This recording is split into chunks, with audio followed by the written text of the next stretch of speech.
Oi, pessoal, tudo bem? Como estão todos? Pessoal, na aula de arte de hoje vamos corrigir as atividades que vocês já fizeram sobre a dança. Então vamos lá, gente. Lembram dessa primeira atividade sobre a origem da dança? Nós estudamos a origem da dança sob dois pontos de vista. Quem se lembra?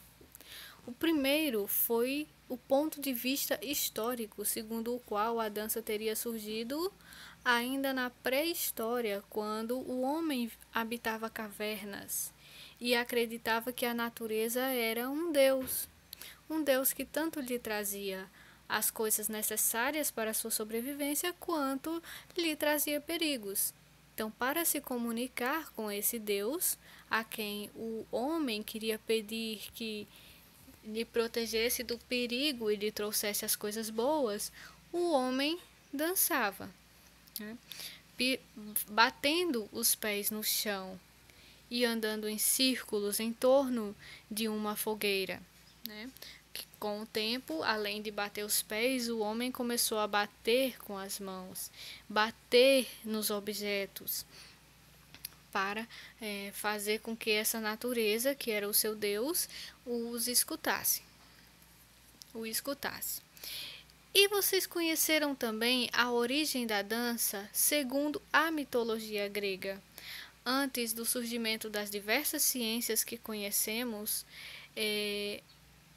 as histórias, os mitos, as lendas é que explicavam, né, o universo à nossa volta e o surgimento das coisas. Entre essas coisas, a dança. Então, o que é que conta a mitologia grega sobre a origem da dança? Ela conta essa história que vocês leram aí. Vamos acompanhar. Cronos era o rei dos deuses. Aqui eu faço uma correção, gente. Na atividade de vocês eu vou considerar, né? Quando vocês responderem, eu vou considerar que vocês digam que Cronos foi o rei dos deuses. Mas de acordo com a mitologia grega, ele era o rei dos titãs, né? Antes dele era Urano. Cronos destronou seu pai Urano e tinha medo de que pudesse ser destronado por seus próprios filhos. Ele os comia assim que nasciam. Sua esposa Reia, porém, enganou Cronos quando a última criança, Zeus, nasceu. Ela escondeu Zeus em uma caverna escura em Creta e, em vez de entregá-lo, deu uma pedra enrolada em faixas de pano para Cronos comer. Ela também pediu aos curetes, que eram semideuses armados, para dançar uma dança de guerra em torno da caverna, gritando e batendo nos escudos com as espadas, para que Cronos não escutasse o bebê Zeus chorar. Quando mais tarde Zeus destronou seu pai, os curetes se tornaram os sacerdotes no novo mundo. Seus descendentes continuaram suas danças de guerra como parte de suas cerimônias religiosas. Como eu disse a vocês, na antiguidade, o que explicava a origem de todas as coisas era a mitologia. Então, de acordo com a mitologia grega, houve uma época em que o mundo era dominado por seres chamados de titãs. Cronos era um titã. De acordo com a mitologia grega, Cronos, ele é o mestre do tempo, né? Então, ele e e outros como ele eram os donos da terra. E Zeus era filho de Cronos. Zeus era um deus. Então, houve uma época em que Zeus tomou o trono de seu pai, né? E a partir daí a terra passou a ser dominada pelos deuses e não mais pelos titãs, né? Zeus era o pai de todos os deuses e os deuses passaram a dominar o mundo no lugar dos titãs.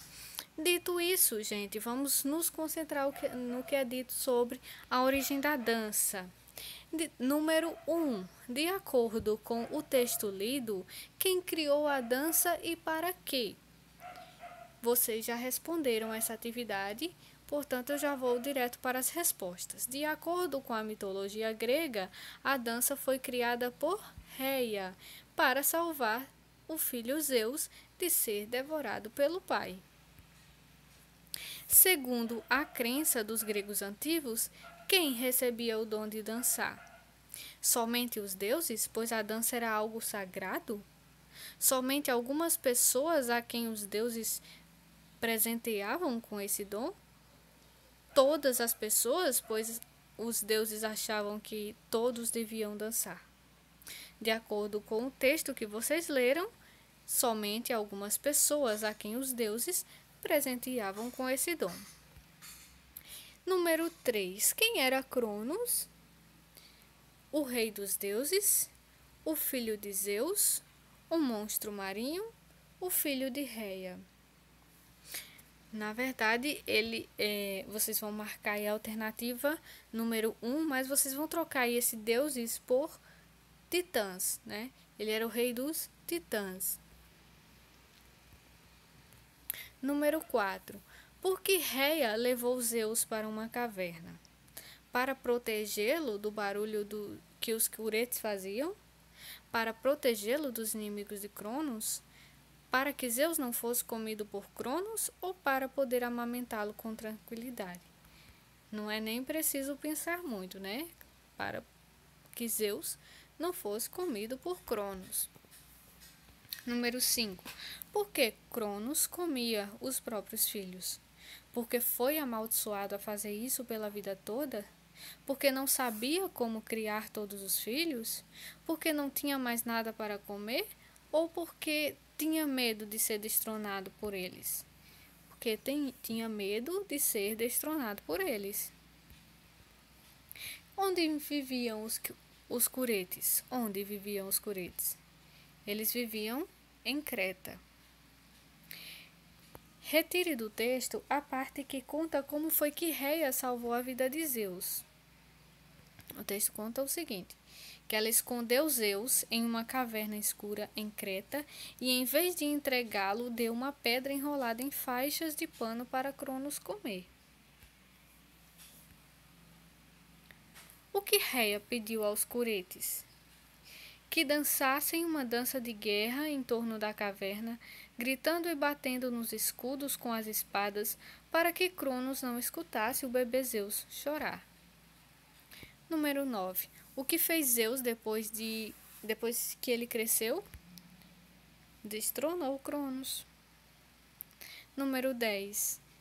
Em que Zeus se transformou? No rei dos deuses. Esse sim se transformou no rei dos deuses. Número 11. Responda. O que há em comum entre o que diz a história e o que diz a mitologia sobre o surgimento da dança? Bem, vocês conhecem as duas versões, né? O que há em comum entre elas?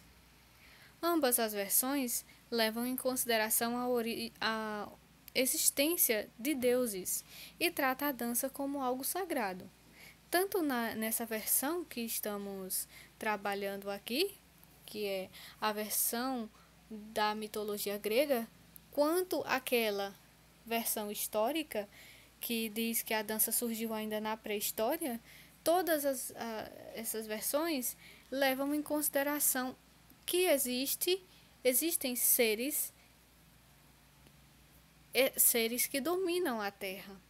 São deuses, e que esses deuses devem ser homenageados. E a dança é uma forma de homenagem a esses deuses, né? Tanto numa versão quanto na outra.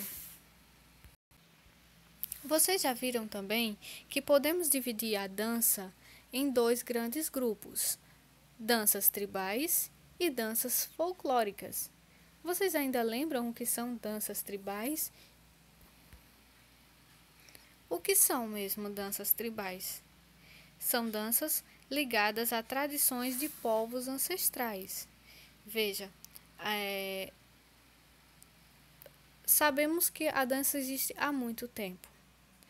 Não sabemos se realmente desde a pré-história, se desde a antiguidade, mas ela existe há muito tempo e ela sempre esteve ligada às tradições de povos. Na sua origem, ela esteve ligada às tradições dos diversos povos.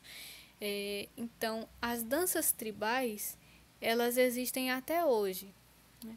E são essas mais ligadas com os costumes ancestrais e com o que é sagrado, né? Com a homenagem ao sagrado. A dança tribal ela serve para isso. Elas estão ligadas a isso, a costumes ancestrais que levam em consideração a sacralidade da dança, tá certo? Isso nas mais diversas formas de cultura, que levam em consideração os mais diversos tipos de seres sagrados, tá? Então, número 2, qual o objetivo da dança do ventre? A dança do ventre, como vocês já sabem, é uma dessas danças tribais que estão ligadas a costumes, a conhecimentos e a culturas muito antigas. A dança do ventre, em especial, não se sabe exatamente quando surgiu. Acredita-se que ela deva ter uns 5.000 anos e que era praticada em diversas civilizações da antiguidade. E qual era o objetivo dessa dança? Era preparar as mulheres para serem mães e também homenagear as diversas deusas ligadas à fertilidade. Número 3. Quem propagou a dança do ventre pelo mundo? Não se sabe exatamente a sua origem, mas se sabe que quem propagou a dança do ventre pelo mundo foram os árabes. Quem pratica o toré? Toré é outra dança tribal. Ela também está ligada às tradições ancestrais de diversos povos, né?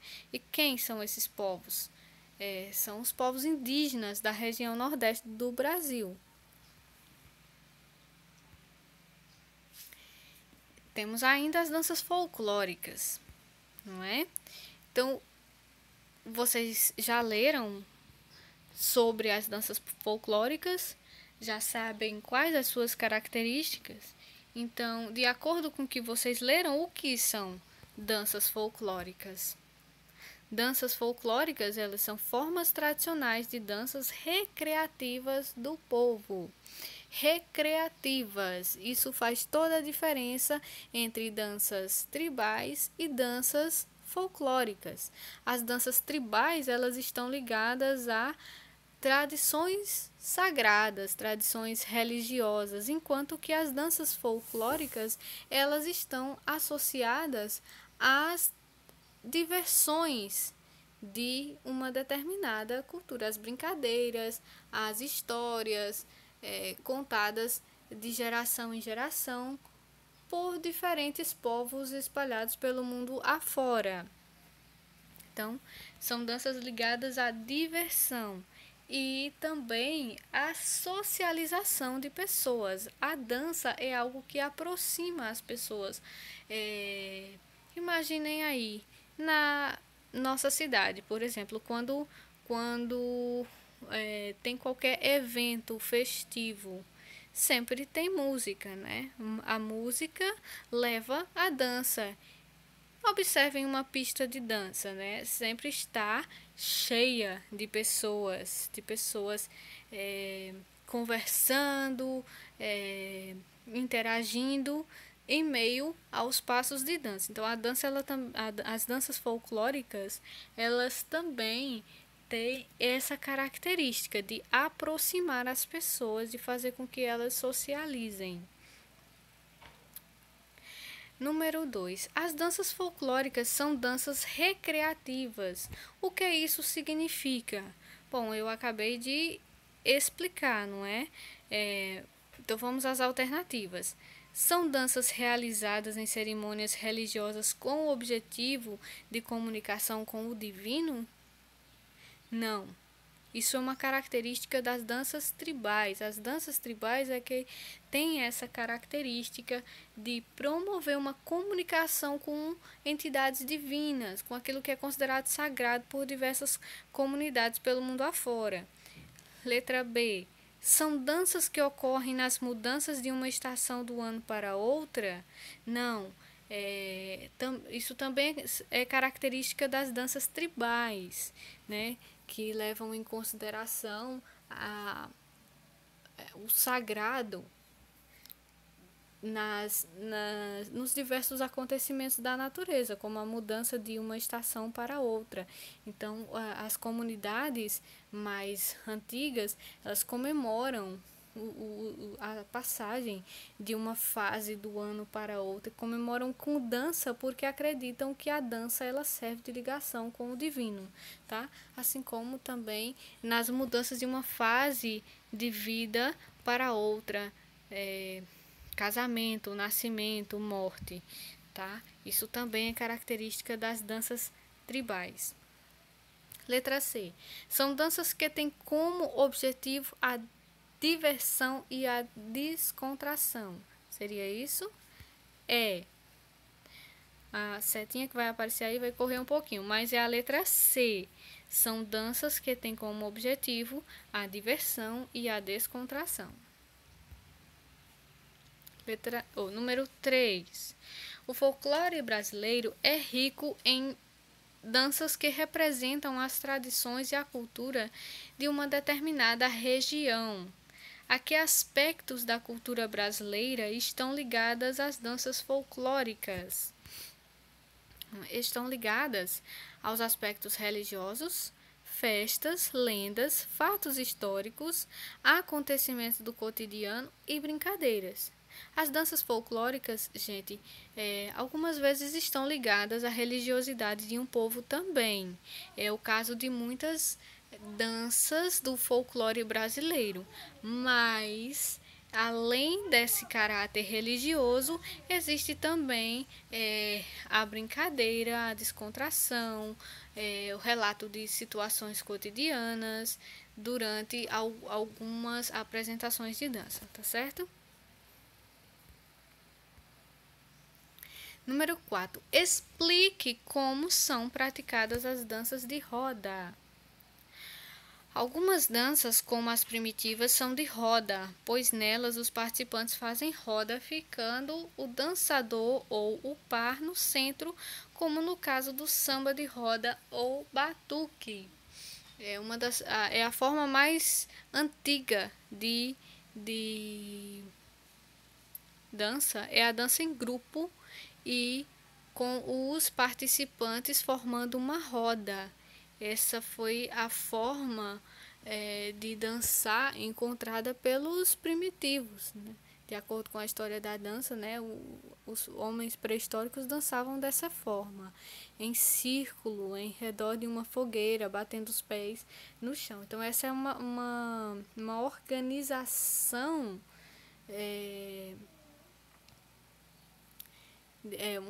um modo de dançar muito antigo, é o mais antigo. A mais antiga forma de dançar é em roda.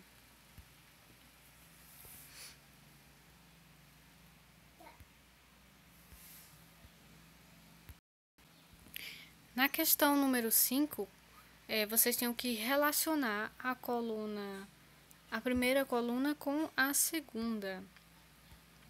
Vocês tinham número 1, samba de roda, número 2, maracatu, número 3, frevo, número 4, bumba meu boi, número 5, jongo, 6, baião, 7, quadrilha. E aí vocês tinham que relacionar essas danças às informações apresentadas na coluna 2, né? Na segunda coluna. Então,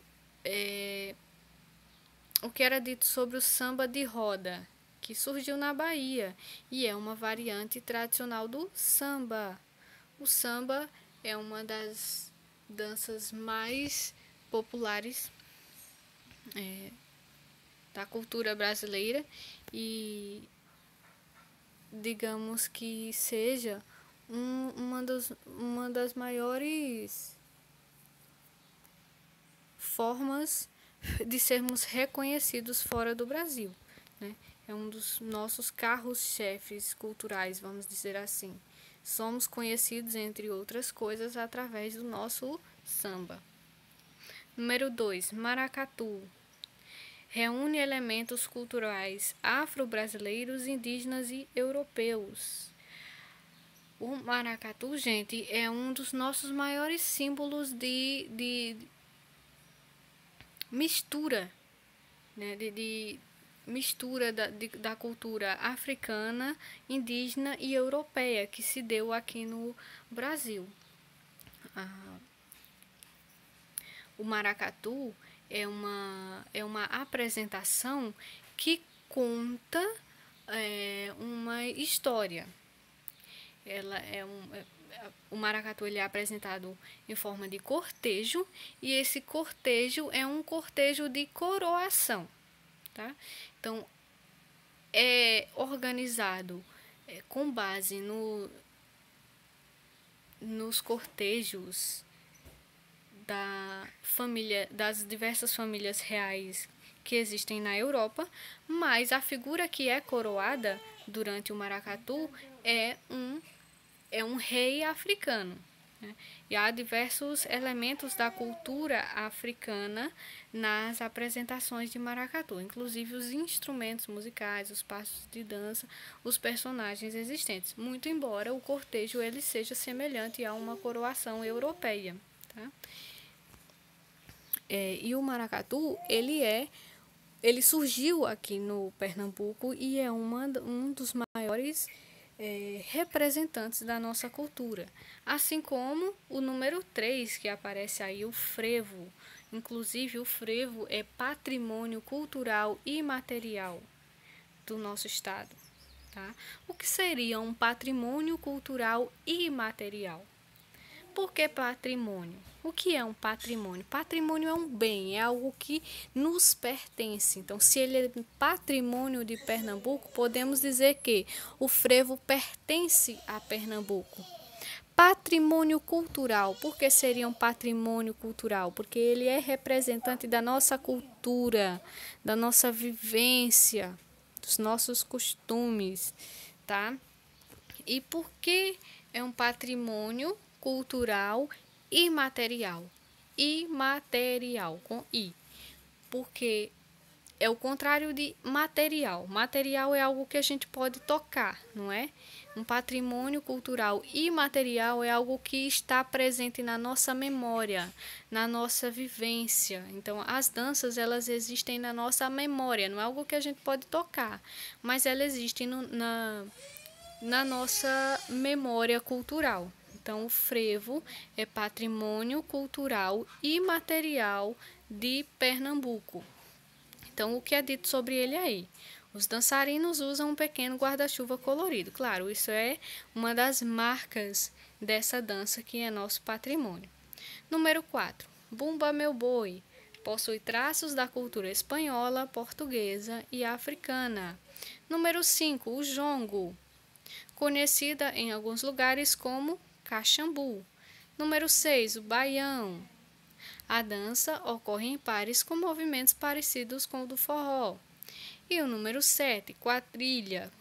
Há um animador que vai marcando os movimentos da dança. Então, gente, essas foram as nossas atividades. Caso vocês tenham dúvidas, caso vocês tenham necessidade de que eu acrescente alguma informação, vocês me digam aí no grupo. Caso queiram também fazer uma crítica a esse formato de correção, as apresentações do conteúdo, vocês também me façam, por favor. Se eu não estiver conseguindo ser clara o suficiente, por favor, me avisem para que eu possa encontrar outras formas de transmitir o conteúdo, tá? Até já, um forte abraço a todos.